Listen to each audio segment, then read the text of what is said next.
This is the VOA Special English Health Report. Women in a civil rights group in Togo called a week-long sex strike in August to try to force the president of the West African nation to resign. Members of Let's Save Togo planned to withhold sex from their husbands to pressure the men to take action against President Faure Gnassingbé. The opposition says his family has ruled Togo for too long.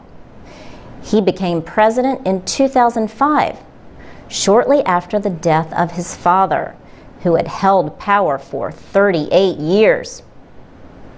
Withholding sex for political goals has a long history. The idea appears in the theater of ancient Greece. In the play Lysistrata, the women of Athens decide to deny their husbands sex until the men end the Peloponnesian War. But do sex strikes work? Pepper Schwartz is a sociology professor at the University of Washington in Seattle.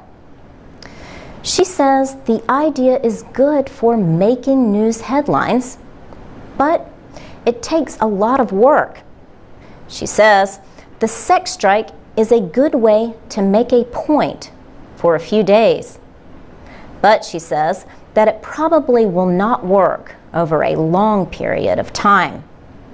She also notes that if you do stick to it too long, you might lose that other person's willingness to support your issue.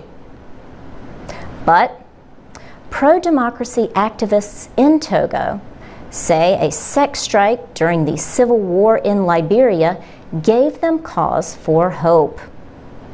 In 2003, Liberia had been through 14 years of war. Leaders of the group Women of Liberia Mass Action for Peace organized a series of nonviolent actions. They included a sex strike. The actions earned the group's leader a share of the 2011 Nobel Peace Prize.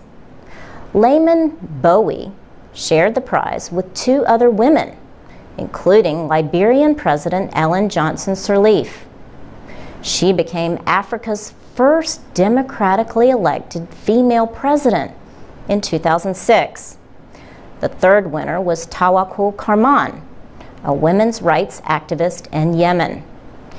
Yalawi Clark teaches gender studies at the University of Cape Town in South Africa.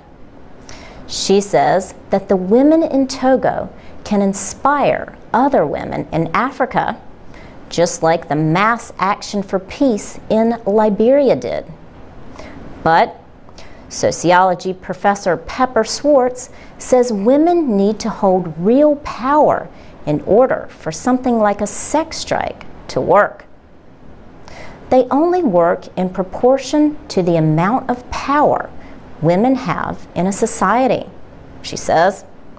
In other words, you have to have a certain amount of power already to tell your husband no.